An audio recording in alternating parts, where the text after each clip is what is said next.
Fala galera, tudo bem? Eu sou a Tati, professora de Língua Portuguesa e Redação. Estou aqui com vocês para falar sobre aula tema. É isso mesmo, aquela aula que você gosta bastante, porque é só com tema que a gente desenvolve bons textos e é escrevendo semanalmente que você vai conquistar aquela nota tão sonhada na hora da redação do Enem, já que é super importante escrever sobre temas diferentes.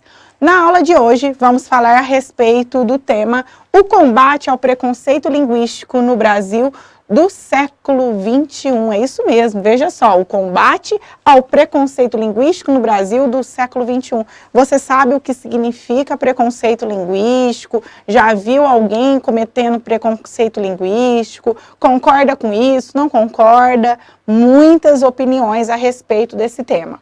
O que nós precisamos saber a respeito desse tema é principalmente que esse tema está diretamente ligado ao que nós chamamos de variedade linguística. O que significa variedade linguística? A variedade linguística são as várias formas que nós temos de falar, adivinha o quê? A nossa língua portuguesa. Vivemos num país de culturas diferentes, né? Já que nós somos separados por meio de regiões. Cada região com a sua cultura, cada região com a sua culinária, né? Ou seja, quando você chega em Minas, aquele cheirinho de pão de queijo, ou quando você vai para o Nordeste, enfim. Você já pensou sobre isso, a respeito desse paladar que o nosso Brasil tem? Só que o que acontece? Essas variedades que nós temos em relação à cultura, em relação à culinária, em relação ao jeito de se vestir, ela não para por aí. Porque nós também temos uma variedade na forma de falar. Na língua portuguesa, nós dizemos que nós temos a variedade padrão, que é aquela considerada a norma culta, que é aquela, digamos, que uma pessoa que vem de fora do país, quer conhecer a língua portuguesa, ela vai aprender essa língua padrão, que é aquela formada por regras gramaticais e assim por diante, e nós temos outras variantes, que vai depender de um monte de coisa. Vai depender da idade, vai depender do gênero, vai depender da região que você mora, vai depender da classe social que você pertence. Tudo isso tem uma influência direta na forma que você fala. Ou seja, quando você desconhece essas variantes, adivinha o que acontece? O preconceito linguístico. E o preconceito é preconceito em qualquer tipo de lugar, em qualquer tipo de área. Nós temos o preconceito racial, nós temos o preconceito de gênero, a gente tem um preconceito de um monte de coisa. Quer dizer, o preconceito linguístico, ele é tão ruim quanto outro qualquer, porque ele é um preconceito. Quer dizer, aquela forma de você julgar outra pessoa pela forma que ela fala. Isso não é legal, isso não é justo. Quando a gente pensa na relação da variedade linguística, pessoal, a gente pensa principalmente na relação da comunicação. O que se acredita em língua portuguesa? Acredita-se que a partir do momento que a pessoa sabe se comunicar, ela sabe transmitir uma mensagem, ela sabe falar a língua portuguesa. Independente de como ela vai pronunciar uma palavra ou outra. A partir do momento que alguém ridiculariza, ironiza, né, essa pessoa, pela forma que ela fala, ela está cometendo um preconceito linguístico. Como eu disse no início, a relação da variedade linguística, ela está ligada a diferentes situações. Uma pessoa que não frequentou a escola, dificilmente ela vai conhecer a norma padrão da língua portuguesa. Então, ela vai ter a sua variante relacionada a essa ausência escolar.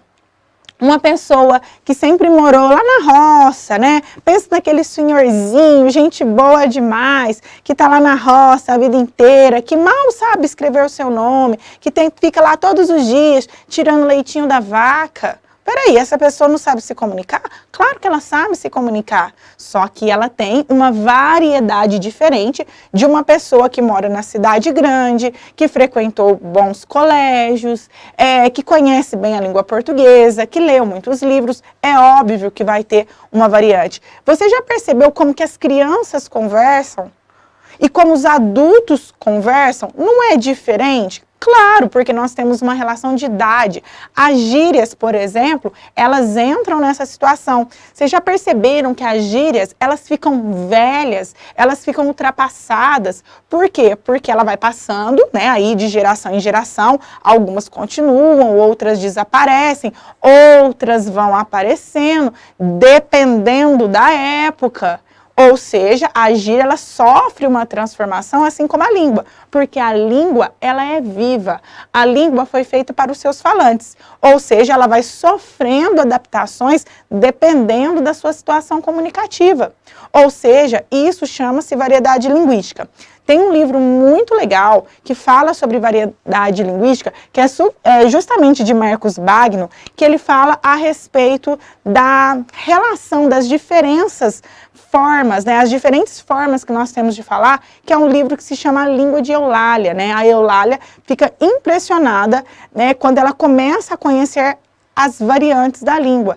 E ela começa a entender que as variantes, elas são tão importantes da gente conhecer, porque nós dependemos dentro da língua portuguesa de uma relação de situação. Tati, como assim situação? Se eu estou na praia com meus amigos, estou na pizzaria, a gente está comendo uma pizza, obviamente nós vamos ter uma linguagem relacionada àquele grupo, uma linguagem mais coloquial. O que é a linguagem coloquial? Aquela linguagem considerada a linguagem do povo, que ela não é formada por muitas regras gramaticais, ela é mais livre, ela não precisa pensar tanto para que a gente possa falar. Então, naquele ambiente, cabe aquele tipo de linguagem. Ah, mas sei lá, eu tenho uma profissão que depende de uma certa seriedade, sei lá, sou gerente de um banco, eu estou sempre atendendo o telefone. Então, naquele momento, eu preciso usar uma variante relacionada àquela situação.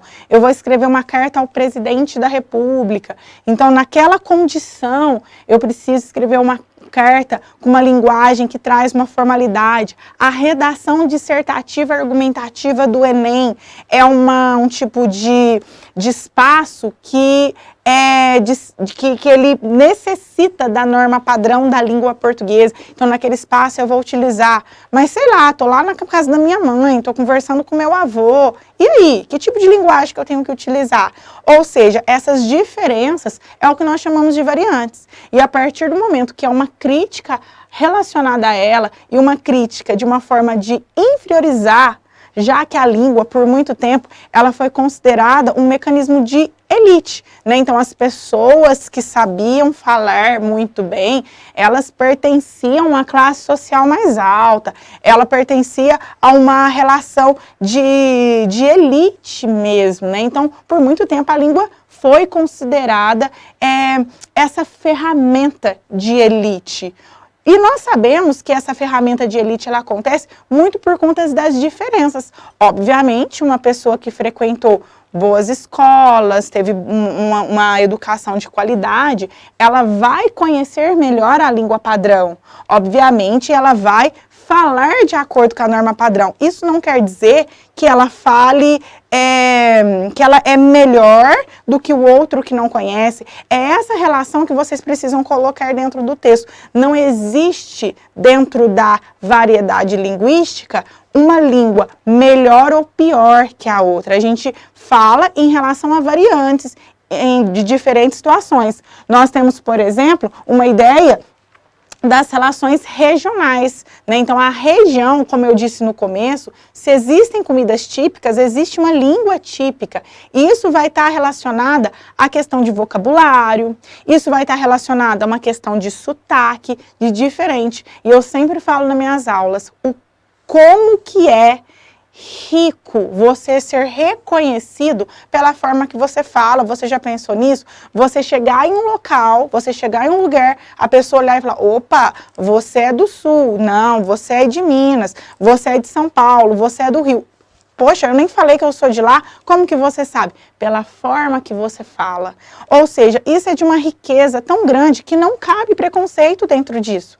Por isso que é muito importante que a gente conheça as variantes linguísticas para que o preconceito não ocorra. Até porque, quando ocorre um preconceito linguístico, muitas vezes a pessoa que sofreu esse preconceito, ela se cala. se cala mesmo. Se cala tanto que ela fica com medo de pronunciar as palavras, ela fica com medo de falar em público e muitas vezes ela vai ficando isolada. A exemplo disso, nós temos o livro Vidas Secas, de Graciliano Ramos. Temos um personagem, que é Fabiano, que não frequentou a escola, não sabe ler, não sabe escrever, e ele tem medo das palavras. Quando ele chega na cidade e ele começa a ouvir as pessoas conversando, ele se sente incomodado, um homem de poucas palavras, porque ele não tem um vocabulário extenso, conhece pouco, e além disso, ele tem medo. Ele tem medo por quê? Nossa, mas o Fabiano, o cabra macho, que não tem medo de nada, que acha que tem que sofrer, tem medo de palavra, tem medo de conversar, exatamente. E sabe por que ele tem medo de conversar? Porque provavelmente, em algum momento da vida, ele foi ridicularizado. E então ele tem medo de falar errado, das pessoas ouvirem, rirem dele, então ele prefere ficar calado. E isso é um exemplo fictício, mas que acontece na nossa sociedade o tempo todo. A partir do momento que você corrige alguém em público, você está cometendo preconceito linguístico. A partir do momento que numa rede social é publicado uma placa que tem um desvio gramatical e você mostra aquela empresa, aquela lojinha lá na esquina que colocou uma placa e teve um desvio gramatical e você expõe essa pessoa que escreveu, você está cometendo um preconceito linguístico. Então, não é uma relação de certo e errado, nós não estamos falando de certo e errado. Quando a gente fala a respeito de preconceito linguístico, nós não vamos usar essa palavra, mas sim nós vamos usar as variantes, as diversas situações diferentes que tem.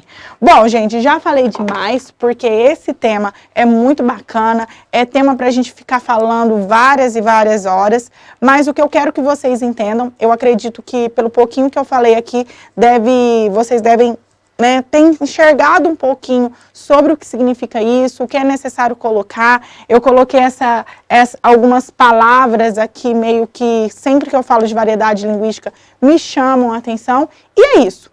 Eu vou ficando por aqui. Espero que vocês tenham gostado dessa aula. E é aquela coisa, né, gente? Não deixa de compartilhar, ative o sininho, deixa aquela curtida, né? Aquele like gostoso que a gente sempre gosta.